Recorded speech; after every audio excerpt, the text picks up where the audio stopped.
What's up, guys? Good morning. Happy Thursday. Definitely happy Thursday for me. I had a really good Wednesday. I think I had plus 1.64 units or something like that. It was a good one. Hope you had a good day as well. I'm waiting on two guests. They're not here yet. Hopefully Toast is awake. I haven't talked to him this morning. But let's run the intro. Welcome to the source. The source. Source. Hey, get the source. All right, so like I said, I had a good Wednesday. Kamish is here, by the way. Let's get him on the stream. Hopefully Toast is awake. All right. Yo, Kamish, what's up, man? Hey, what's going on, dude? Not much at all. Had a good Wednesday. If the Orioles pulled that out, I would have had a monster Wednesday, but still had a good one. All right. Always good to hear. Yeah. Winning is good. So I ran a poll. Will the community parlay ever hit again? 56% say yes. We have a positive outlook in the comments. Texas Rangers screwed us last night. So we'll get started, and if Toast makes it, cool. If not, there's only 6 games, so we'll just get started. Mariners at Royals is first up.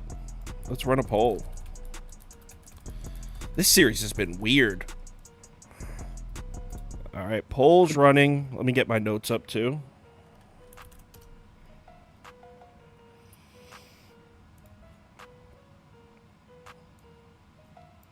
All right, so for this one, don't really love the game betting wise. I'm putting over or pass up. So over or pass for me there.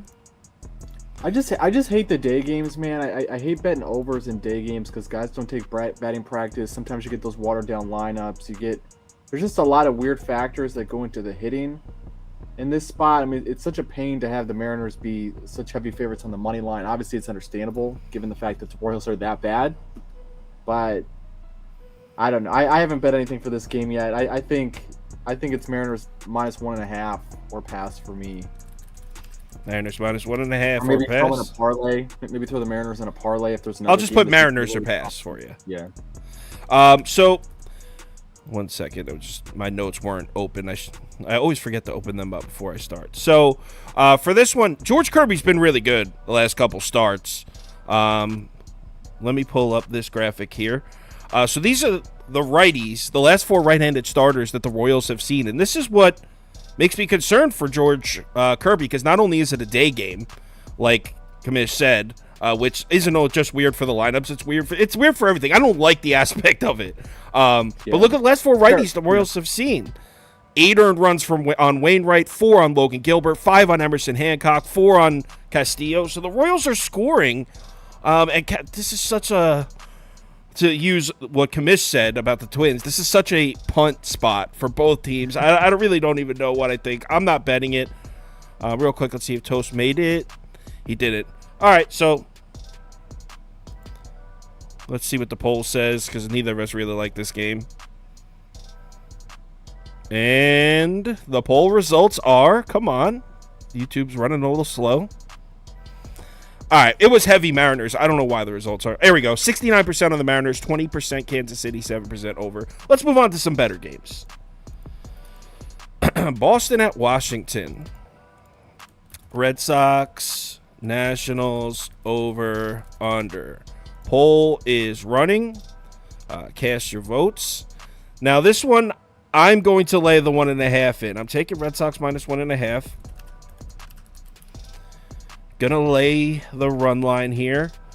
So, look, I know Patrick Corbin, at a quick glance at his game logs, has looked decent in his last 3 starts, and they're 3 starts on the road, too. So, at first glance, you might be like, yo, Patrick Corbin getting his shit together a little bit. He's got a 112 whip in those 3 starts, so he hasn't been allowing base runners. But there's a huge but here. He's got a 118 BABIP, and what that is means he's been getting extremely fortunate. For some reason, every single ball that comes off a bat is going directly to a fielder. You want to know what his FIP is in those 3 starts? 797. Look, I am a Patrick Corbin guy. I like Patrick Corbin, but I think this might be like a sell spot for him as far as value. I think his value might be at an all-time high after the last 3 starts. I think he's been getting a ton of defensive help. And look, I know Boston didn't even come close to touching Mackenzie Gore, another lefty who they saw yesterday, but they crushed the 2 lefties they saw before that. They crushed Skubal, they crushed Eduardo Rodriguez. So seeing a lefty in back-to-back games, I like the spot for the Boston Bats. I think they're about to tee off on Corbin.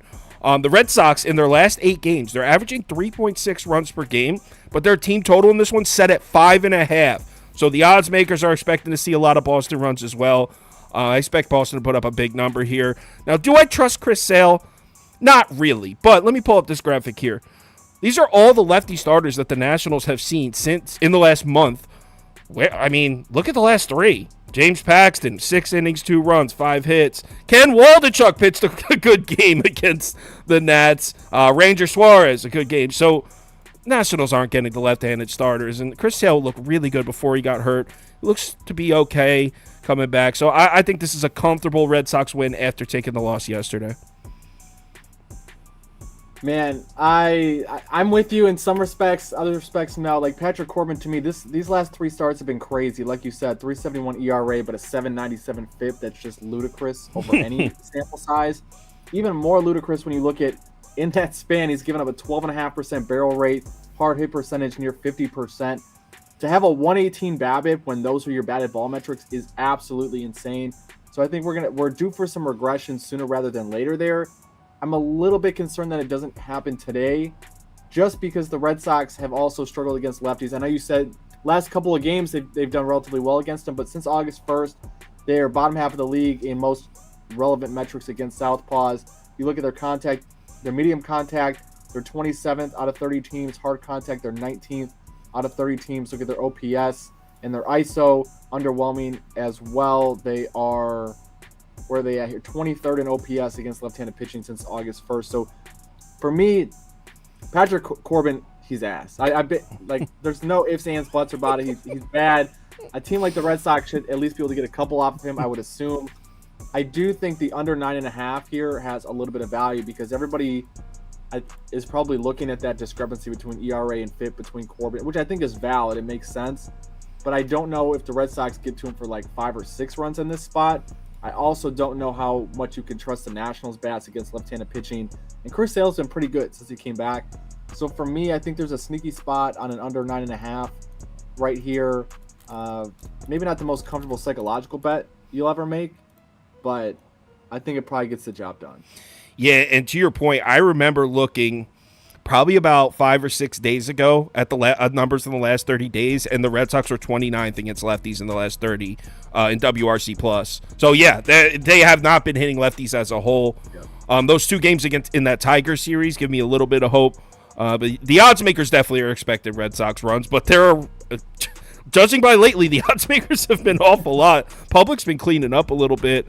Actually, this week, Sharp Side's been winning, but if you take the last month as a whole, Public Side's been winning a lot. So, yeah, Toast, I guess, it just isn't making it because he's not here. And let me check my text to see if, like, maybe I sent him a broken link. No. All right, so let's move on. Oh, you know what? I forgot to do the Underdog. A couple people asked me to do the Underdog in the beginning because they can't stay to the end. So let me do the Underdog real quick.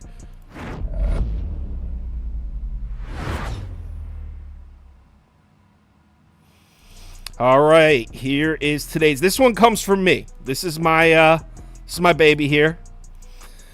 This is not Prop Beavers. This is mine. Chris Sale under 2 or lower than 2 earned runs. Patrick Corbin higher than 3.5 earned runs. So that's 2 right in the same game there. And Zach Gallen higher than 2.5 earned runs allowed. That we'll get to that game in a second. If you don't have Underdog, it's available in any of the states highlighted in orange here. So if you're in one of these states, go to Underdog Fantasy, the website, or download the app and make an account. Use use the promo code BET for a $100 deposit bonus match. All right, let's get back to it. I forgot I was supposed to do that in the beginning. Told somebody I would. All right, Tigers at Cleveland next. Oh, let's look at the poll, by the way. 62% of the our community betting the Red Sox, 21% betting the Nats, 8% under, 7% over. So the under won the poll there. Slightly. Tigers. Guardians. Whoops. Tigers. Guardians over under. Kind of curious where commission's going to be on this one. I'll go first, but I went back and forth, and I ended up placing a bet on this one. It's just one of my smaller bets. I just want to hear what commish thinks about Scooble, but I'm going to go first. So I got Detroit first 5 minus a half run. I'm taking the Tigers on the first 5 run line. I'm not in love with it. Like I said, just a half unit. I'm going to put $100 on this. It's whatever. It's one of my smaller bets, and there's just no way I can get behind Cleveland's lineup against the lefty right now. Plain and simple. I have it on a graphic. Here's the last 5 lefties that the Guardians have seen. You can see they're not getting to these guys. I mean, Kenta. Oh, wait. I'm sorry. This is the wrong graphic. Let me go to the next one. Here we go. Here's the right one. So here are the last 5 lefties the Guardians have seen. Andrew Abbott was pretty good yesterday. Before that, Kikuchi and Framber Valdez. Okay, I went through this yesterday. I'll give them that. Kikuchi's red hot and Framber Valdez is Framber Valdez. But no hits and no runs on Ryu. Ryan Yarbrough pitching a great game. That's inexcusable. Cleveland's not getting to lefties. I expect Scooble to pitch well.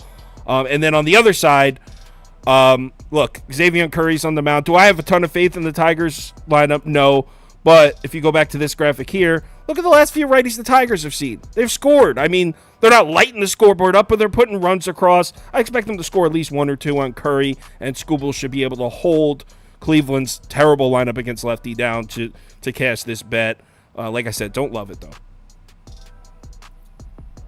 You can't trust Cleveland against anybody, but especially not against a lefty. And Scooby's been a little bit boomer bust as of late, which is my only real concern there. He gave up 4 on his last start against the Red Sox. Blank Tampa Bay before that, and then gave up 4 to Miami before that. Wait, actually, can I ask you about Scooble? Are you worried that, in your opinion, because if you look, all 3 of his road starts were bad. Is 3 road starts, is that enough of a sample size to fade this guy on the road? I don't think it is. No, and typically what I'll go look at is if I ever have a premonition of like, oh, this guy might be really good or bad on the road or the home, because some guys it's really consistent year over year. They like pitching at home for whatever reason. They're not as good on the road, but it's I won't even put stock into like 15 starts at home or 15 starts on the road. Like this has to be something year over year. There's something about the routine, about travel, about something that causes someone to be significantly better or worse at home or on the road. And if you look at last year, Scooble was actually better on the road, 289 FIP, 112 WHIP, K percentage and walk percentage were both better. You go back to 2021, you can look at his home and away splits. He was a lot better at home. So it's just been kind of chaotic in my mind. There's not like any rhyme or reason to, oh, this guy's much better in one place or the other. I don't think we can definitively say that. I also think no matter how bad someone is on the road right now, even if you do believe in that, I don't know if someone could be bad enough to struggle against the Cleveland Guardians right now at Progressive Field. I really don't. The offense is so bad. We're running guys out there that just have no business being in a major league lineup, which I'm shocked to see this at an 8.5 pregame total. I think the under is a decent look, which sort of gives you that hedge of like, if the Tigers offense struggles, then the Guardians, maybe this week got like a low scoring win, but I don't see a path to Cleveland winning like a 5-5 or a 5-4 game or a 6-4 game or something like that. So I like Scooby. I first 5 minus a half I think makes a ton of sense. The Guardians aren't going anywhere. They're not trying to go anywhere. Why would we trust them with our money? Yeah, I couldn't agree more. And what he just said about Scooble on the road, that is why I don't use home away splits in NFL often at all, if ever, because the sample size is just too small. Really, only basketball and baseball are the only ones because you actually have enough data. And I couldn't agree more with what you said. I am guilty of it myself. I'll be like, oh, this guy's nice on the road when it's like an 8-start sample size. When that in reality, that's small. I completely agree with you. Sometimes you look at it and you get excited about it, but I completely agree. Our community definitely betting the Tigers, and I wanted to get on Detroit moneyline with you guys for whoever's betting Detroit, but at minus 130, and maybe I'm a sucker for what Cleveland's bullpen was 3 months ago, but I like that bullpen still. I know they haven't produced at the same level, but I like Class A. I like that. What's that guy's name? Is it De La Cruz they got? It's De La Cruz? De La Cruz. I like De Los Santos. De Los Santos, and I like Henches, and they got another guy too. They have a lot of good arms. I know they haven't produced lately, but I like them. So yeah, our community betting the Tigers in that one. Mets at Cardinals. Let's run a poll. Mets, Cardinals, over, under. Poll is running. Cast your votes. For me, I can't believe I'm doing this. I'm taking the Cardinals on the money line. I'm crazy, I know. I can't believe I'm doing this. Yes, I took a... by the way, I have not been betting Wainwright. I bet him once. So this is my second time betting Wainwright here. So Jose Quintana's on the mound for the Mets. And Paul Goldschmidt lifetime. I know Kirms doesn't like these numbers, but check this out. He's 11 of 17 with 3 homers off Quintana. He does not have a problem killing this guy. And you can say whatever you want about the Cardinals lineup, but they're still getting to lefty starters. A lot of the wheels have fallen off the Cardinals wagon, but this is still a team that was one of the best in baseball against lefties last year, and they're still scoring on lefty starters now. The last 2 they saw Cole Reagans, who's been pitching well, by the way. They got to him. They got to J.P. Sears. You can see on this list. They got to a bunch of lefty starters. They got to Ty Block, not exactly Cy Young candidates, but they're getting to him. I expect the Cardinals to smash Quintana. Now, are the Mets going to score runs on Wainwright? Yeah, probably. But then you add in the fact that the Mets bullpen dealing with some taxation issues. Is Ottavino going to be available? He's thrown 3 of the last 4 days. Is Brooks Raley going to be available? Phil Bickford threw 30 pitches last night. And keep in mind, this is a Mets bullpen that's not good and lost Diaz before the season, and then they traded Robertson. So this is already a thin, bad bullpen that's taxed. Cardinals bullpen is rested, all their main arms. At plus money at Busch Stadium, I'm taking the Cards here. You're crazy, Sauce. I know. But so am I, because I'm on the Cardinals money line as well. Oh, shit. Let's go. I think when you boil this down, you get a top 10 offense versus left-handed pitching with the Cardinals. You get a bottom 10 offense against right-handed pitching with the Mets. The Mets brass has been very, very blunt with Wainwright and told him this is his last opportunity to remain in the rotation. And Wainwright is only a couple of wins away from getting to 200 career wins lifetime. It's been a lost season, right? The Cardinals are invested in Wainwright getting to 200 wins. Wainwright's invested in himself getting to 200 wins. I really think you cannot have a more favorable matchup for him to try to remain in the rotation tonight. Motivation for him is going to be at an all-time high in a game that, and not that these guys are ever not motivated to go out and win, the professional athletes. I hate when people say, oh, they just don't care about this game. But there is a subconscious effect of a team like the Mets, a team like the Cardinals, where both of these teams preseason thought they had October aspirations, World Series aspirations, and now they find themselves both under 500 playing relatively meaningless baseball in mid-August. There's going to be a little bit of an emotional letdown at this point in the season to where these guys, at least collectively, are not 110% locked in the way you would be if you're fighting for a wild card or a division title. I think Wainwright is able to do enough to give the Cardinals a chance to win tonight.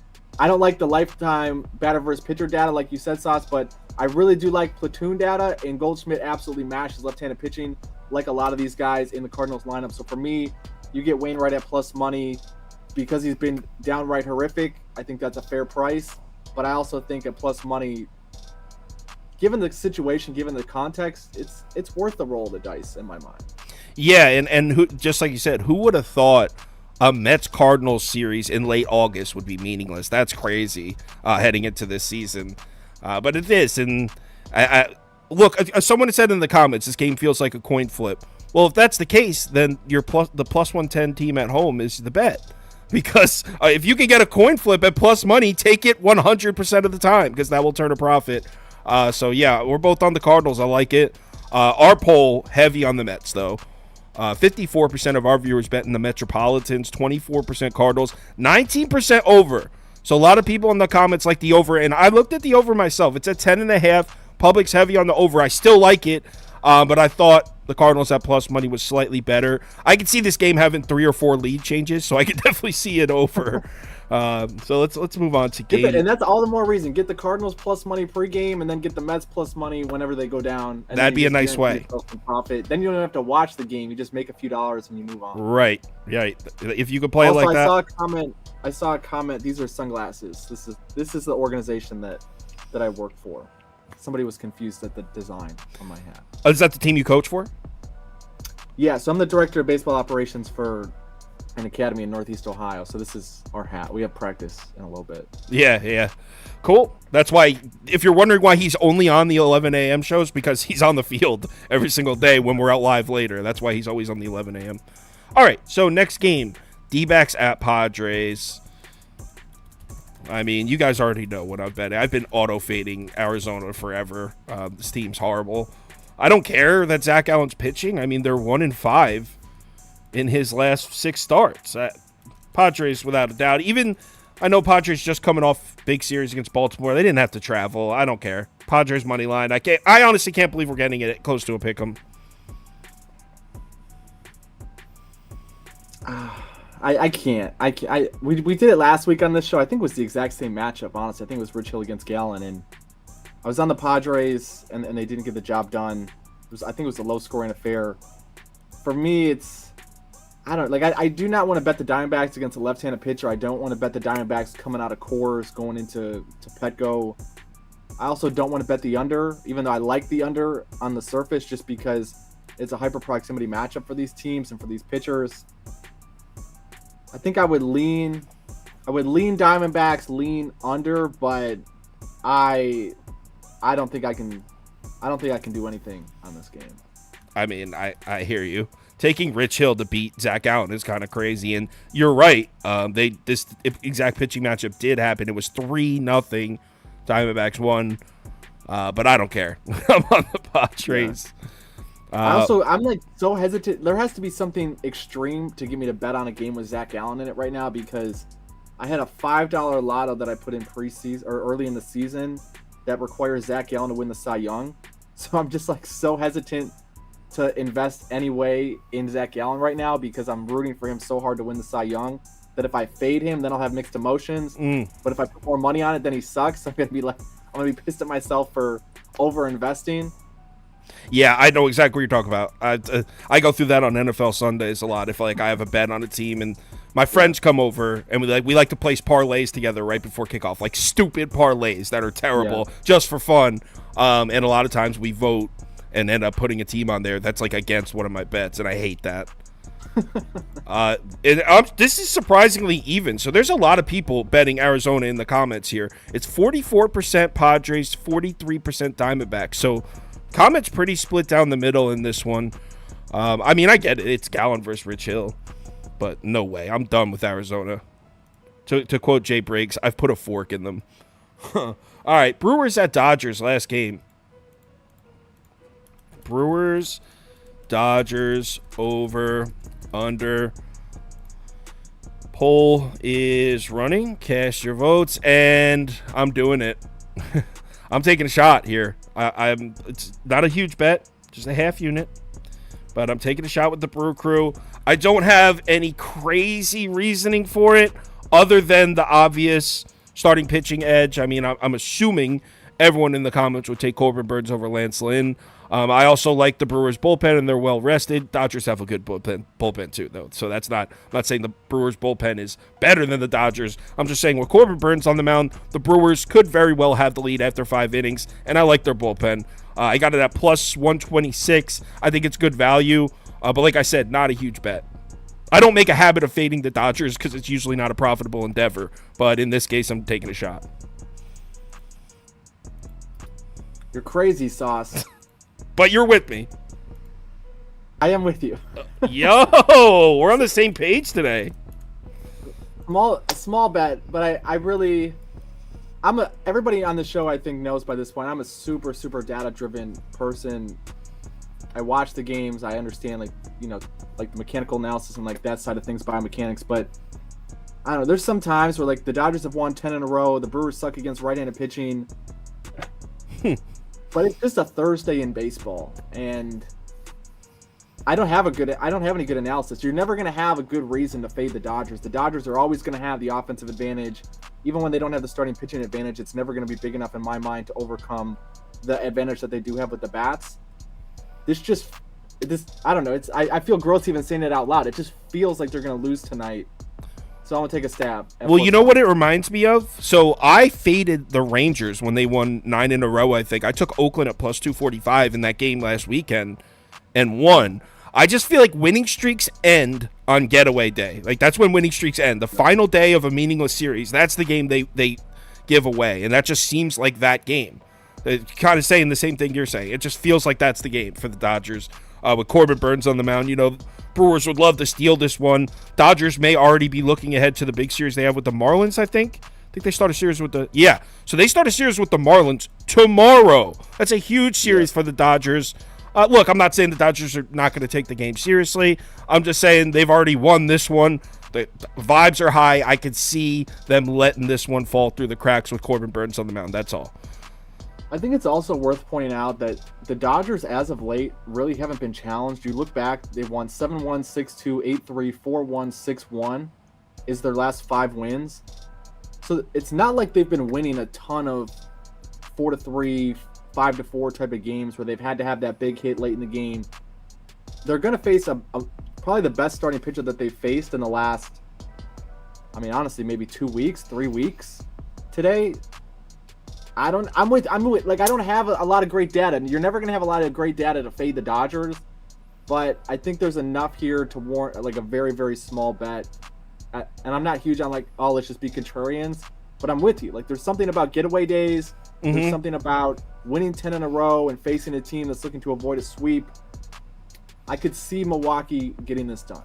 I've cashed a couple of these this year.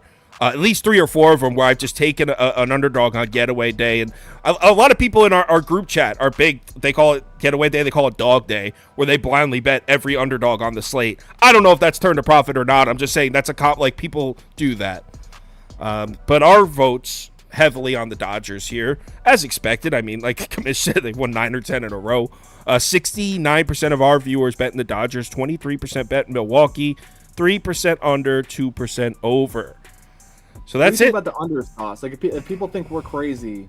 You would think if the Brewers win, it would have to be a low-scoring game because in my eyes, their path to a victory comes with Corbin Burns putting up a quality start, and then Payamps and Drew Devin Williams coming in and handling it and closing it out. So I think the path to a Brewers victory comes from a low-scoring game. But we know Lance Lynn can get lit up with the best of them. So, do I see the Brewers winning a high-scoring game? Not really, but it's possible. What's Milwaukee's team total at? I'm wondering. I think I got it right here. Oh, actually, I closed 3.5. I don't know, or Milwaukee 3.5. Because if Lance Lynn gets beat up, but the Dodgers score 8 runs again, that's a path to winning as well. How many starts has Lance Lynn made in Dodger Stadium since joining the team? 2. All right, I got it right here, 2. Against the Rockies and A's. Not that the Milwaukee lineups. This will be the best lineup he's seen at home since joining the team. He did pitch well against the Padres in San Diego. Lance Lynn is eventually going to get lit up as a Dodger. He's not going to just all of a sudden join the Dodgers and be this lights-out Cy Young candidate pitcher. It's coming. Maybe it's today. Well, and there is a big discrepancy between his ERA and his FIP in these 3 starts. His ERA is a flat 2. His FIP is a 4.37. I'm looking at his first pitch strike percentage has been pretty good, 65%. Looking at his StatCast stuff, he's given up a decent amount of hard contact. I don't know. Milwaukee's offense has been horrific against right-handed pitching, 26 in OPS during the month of August. But 3.5 is a relatively low number. If we think that they could win the game, I feel comfortable co-signing that too.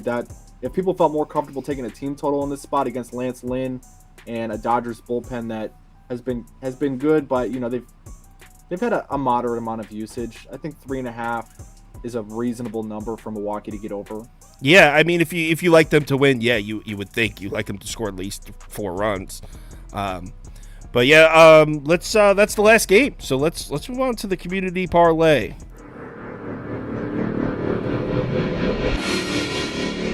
Hey, come on, it's the community parlay. What's the matter for you? Texas Rangers, man. The Rangers screwed us last night. And I did say, I was like, Angels are going to win. I said it on the show. But, I mean, I can't even take credit because I didn't even bet it. I just said it yesterday. I can't take credit if I didn't actually place the bet.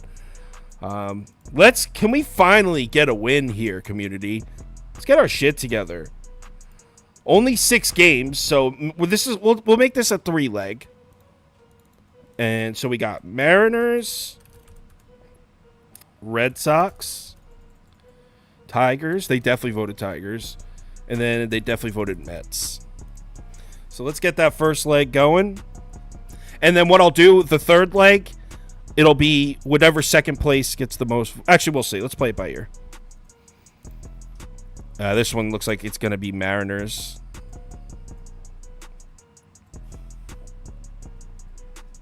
Yeah, I can. They won pretty easy. Yeah, I can end that poll already. Mariners make the list. Adam wants a 6-leg. A 6 leg? No, man, we're not doing a 6 leg. So we'll go. Did they vote D-backs or Padres? I can't remember. Oh, I think that was split. Let's put them both on. I'm putting D-backs and Padres on here because that was split right down the middle. Dodgers. So here we go. Get one of these on here. Probably get the Dodgers, I would guess. Yeah, because that game's split. But we both voted we both bet the Brewers, so maybe not. Yeah. Some people might like Milwaukee in that game. You know what? I think I kind of gave them. I kind of put the Dodgers on there. That was probably not smart to do that. People want to bet the Dodgers, man. It's like the I know, Rangers. but by giving their only options, D-backs, Padres, or Dodgers, I kind of tied their hands, and they're gonna. How about this? This will be a true win. I want to put. Let's go D-backs. Sorry about that, because I think some people agree with our Brewers pick. I'm gonna go D-backs, Padres, Dodgers. And then I'm going to put the Red Sox back in there because they got second place. That way, because I think maybe some people don't want that first game on there, but they might not want the Dodgers on there either. So that gives them another option. Sorry about that. I should have thought that through. Yeah, see, people voting the Red Sox. I had a feeling. Oh, never mind. The Dodgers are going to win anyway. Sorry to waste your guys' time. Yeah, my bad. I thought maybe like I might have tied their hands. Actually, it's gonna be close. I mean, we only have one leg, so we need 2 more legs. So I think the 2 more should just be Dodgers and Red Sox. Yeah, so we'll put Boston in, and then Mariners, Red Sox, and then we'll do one more poll with the rest of them, but I think the Dodgers are going to win, and I don't think there's a damn thing we can do about it. So let's go Tigers. Yeah, let's put the Tigers back in. Put the Mets back in. Dodgers back in. And the Padres got more votes both. No, they didn't. That's weird. And D-backs I'll put in there. All right, last leg. This will be the true test. Do they really want the Dodgers in it or not? 100%. No, Tigers. No, Mets now. Wow, this is giving me a preview of what the Mets and the Cardinals game is going to look like. Yeah. I expected a lot of lead changes. Dodgers have the lead. I'm going to give it 5 more seconds.